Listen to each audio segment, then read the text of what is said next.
Hello everyone, welcome to Pro Strings. My name is Henriette and today we are learning the dominant sevenths from the grade 6 syllabus. Many of my pupils find the dominant and the diminished sevenths quite tricky to play, and they leave it till the very last minute to actually learn them properly. So I thought I'd make this little video to help you perhaps practice them with me, and together we'll identify the tricky bits in this video and we'll practice the tricky sections. So hopefully at the end of this video you should feel a lot more confident playing the dominant sevenths, and maybe, just maybe, have some fun as we go along as well. So join me by playing the dominant sevenths in the key of C. We are going to play them very slowly in a moment, but first I'll let you find your violin and tune up.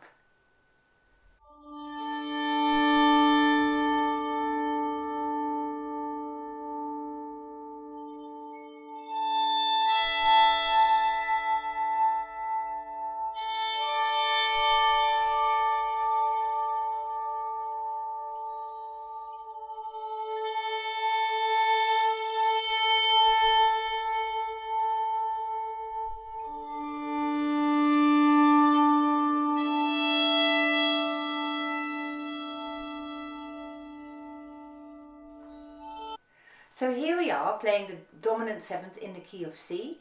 I'm going to play it, and feel free to play it along with me. We're going very, very slowly, just to remind ourselves what all the notes are about. So the dominant sevenths in the key of C starts on a G, and you have to be aware that in your exam, your examiner will ask you to play the dominant seventh in the key of C, and you will then have to work out for yourself what note that starts on.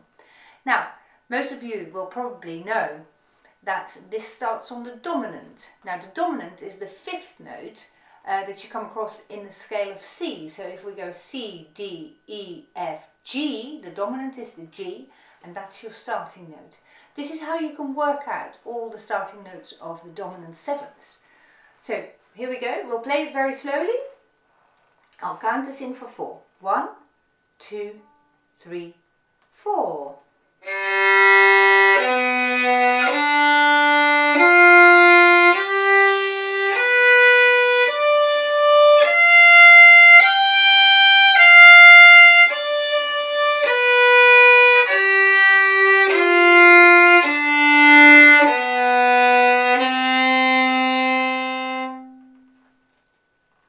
Okay, so what I'd like you to work on this time when we play it is to make sure that you play with long bows, and also to make sure that your wrist is nicely pushed out like that.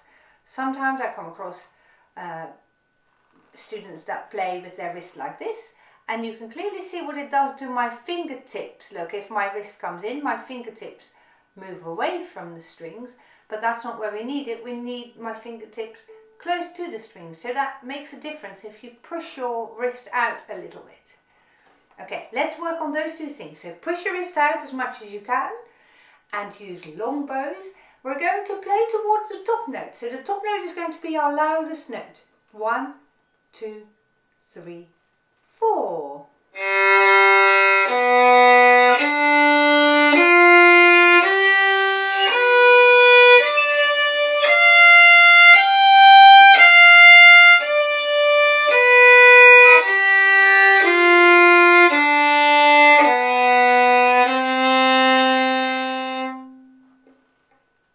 Okay, so this time I want you to listen out for whether the left hand, your fingers and the bow are completely synchronized.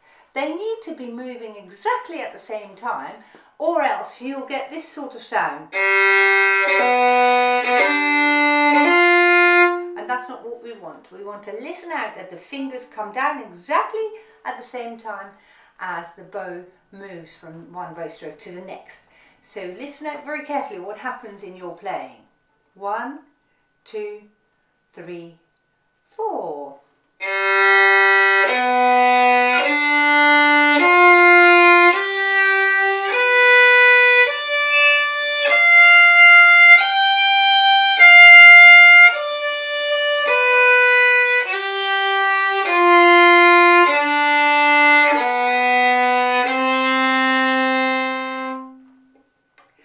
hoping that sounded really well in sync. So now we're going to look out for the bow, and the bow needs to be straight, so in other words parallel to the bridge. Okay, but what I often see, especially when the left hand gets difficult, is that people are going to move the bow by accident, of course, nobody does that deliberately, or that way. So I want you to perhaps have a look in a mirror, if you have one at home, to see exactly what parallel is. And that's a very good exercise to learn to feel where your bow is parallel to the bridge. So if you feel that you're perhaps pushing your arm too far forward, or perhaps your elbow too far back, see if we can find the middle there so that you play this with straight bows. Okay, let's play it again in the same style, equally slowly, so we can concentrate on the bow. 1, 2, 3, 4.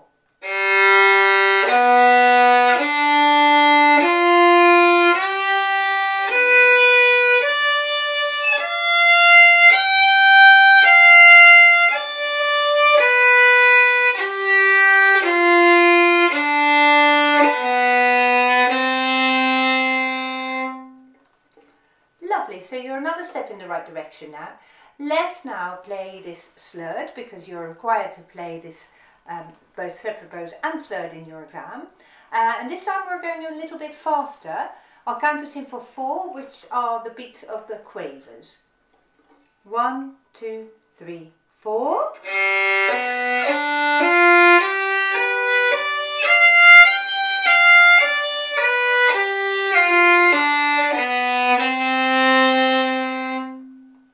And you will have noticed probably that in each of the bars, when you play 4-note slurred, in each of the bars there is a string crossing. And this time when we play it, will be more or less our last time I think, I want you to check over that those string crossings are as smooth as you can get them, because we don't want this to happen. So that we have a big accent on the note where you go to a new string. So I want you to listen out very carefully, identify where the string crossings are. So let's have a look at bar 1. The string crossing is just between the B and the D. In the second bar, the string crossing is between the first and second note, so between the G and the B. And then there is another one at the end of the second bar when you go from the A string to the E string.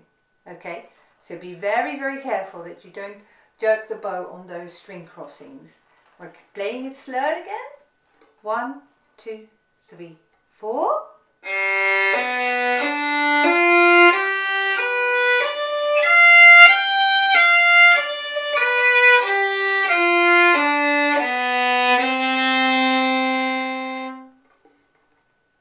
Well, I'm hoping that has been helpful and maybe a bit of fun as well. And I'm hoping you feel a lot more confident. Do write a comment in the comments box below if you feel like. It's always nice to hear from people, good or bad. That I'll make my videos differently if you want them differently. So do engage with this video, please. Subscribe to the channel, and I look forward to seeing you soon.